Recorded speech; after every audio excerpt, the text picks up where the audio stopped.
We haven't even had a chance to talk about this much yet. So this broke at about 1 o'clock this afternoon. The 49ers have announced multi-year extensions for both Kyle Shanahan and John Lynch. This is the second time that the 49ers have announced an extension for these two guys. They were already, at least Kyle was, locked up through 2025. So a multi-year extension means now at minimum, okay? At minimum, he will be with the 49ers through 2027. Okay? At minimum. It might be more. So that's 5 more seasons, Mark, including this one. So it's 4 years plus whatever's left of this one. Correct. That's 82 more regular season games. This is what this means to me. And I understand where everyone's at, whether you buy into Super Bowl or bust, whether you buy into Kyle Shanahan turtles up, or Kyle Shanahan's arrogant with his flat bill, or Kyle Shanahan says the word stuff too much. Whatever it is that your opinion is about Kyle, you can have it. It's fine. But I just think that this is a moment to simplify the conversation. Instead of going, result, if, then, what, fill in blank, do this or else, hold accountable, not going to get a pass, all of the things. Simplify the conversation if you're a Niner fan, and just say this. The Niners are aware that they've got a really good coach. That's it. It's just simple.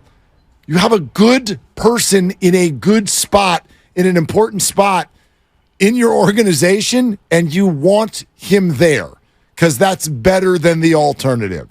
And so everyone can keep their accountability and must-win Super Bowl and this window. Sure. All good. What about my hot seat, Mark? Do I have to unplug it? That's going to have to be unplugged. I'm so sorry. That opinion is going to have to at minimum be shelved.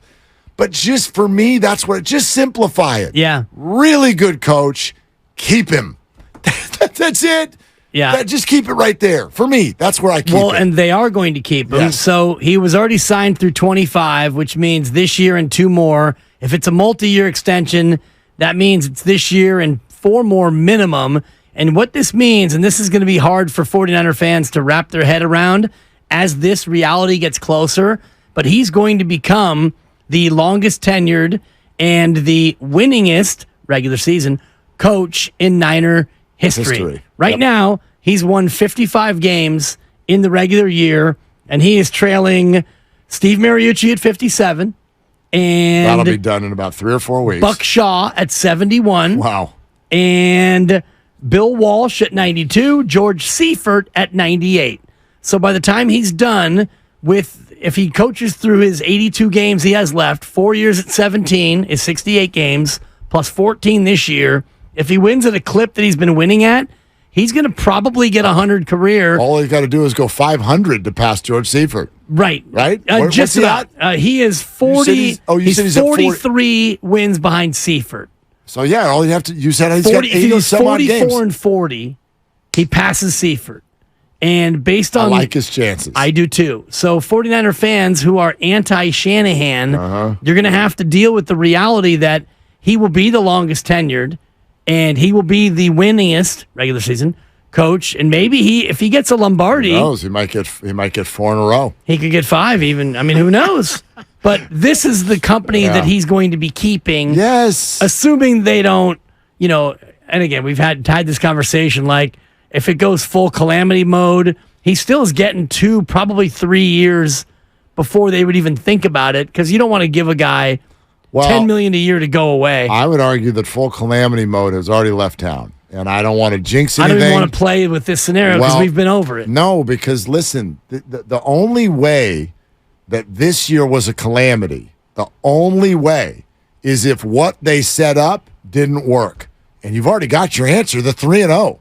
That doesn't mean that they're going to win all the games or a Super Bowl or whatever. But a calamity would be we stuck with Brock and then we put him back out there, and it turns out it was a big old okey doke. Man. You know those magicians who pull all the scarves out of their mouth? It was crazy. Like, that's the only way it would be a calamity. Injury could happen. Season could turn disappointing. Sure. All of that. But Brock at minimum, and it's why I think he's got so many more people now on the train just within the last 3 weeks, Brock has already proven this year that last year was real.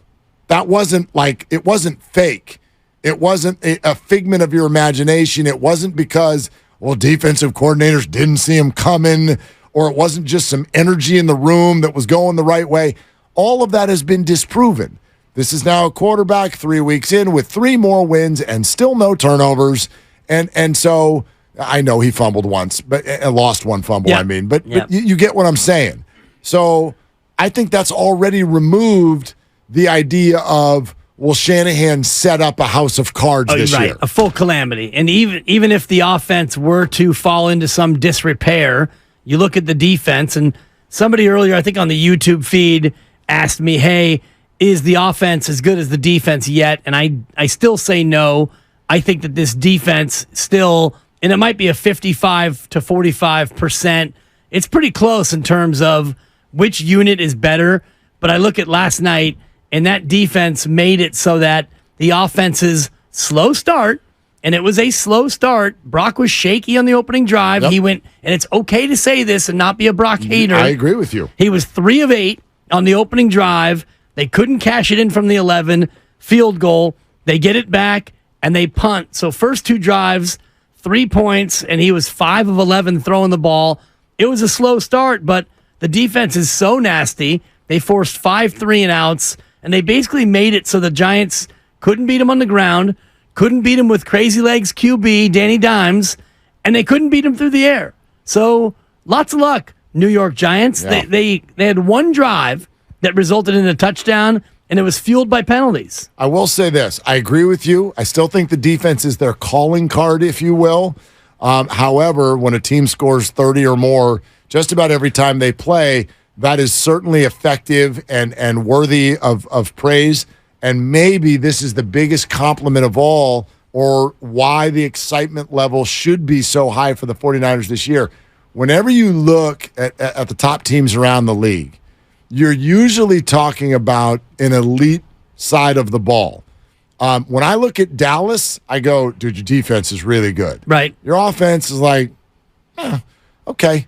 Like, I like some of the players. Yeah. CeeDee Lamb, good player. Dak's not a bad quarterback. Great offensive line. Yeah, but they can run the football. But they've not last year, and not even this year. I know you're going to look at the point total, but so much of that with pick six and a kick return and all this, the offense has not been what I would call elite dynamic, in terms of output. Fair. Okay, go to the Kansas City Chiefs. Nobody cares about their defense. It's better now, but it's fine. Yeah. But nobody's going to go, dude, their defense is really, really good.